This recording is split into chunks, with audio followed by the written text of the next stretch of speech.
Сәлем достар, менің каналыма қош келдіңіз. Бүгін сіздермен ең оңай қызылша салатымен бөлісемін. Өте дәмді болады. Менің каналыма тіркеліп, лайк басып, комментарий жазуды ұмытпаңыз.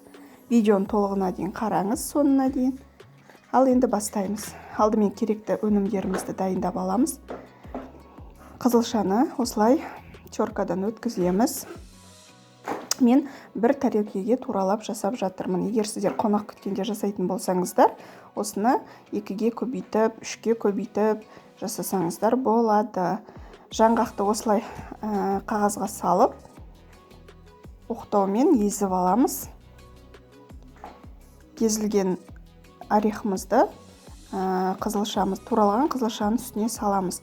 Негізі грецкий орех қоссаңыздар да өте дәмді шығады.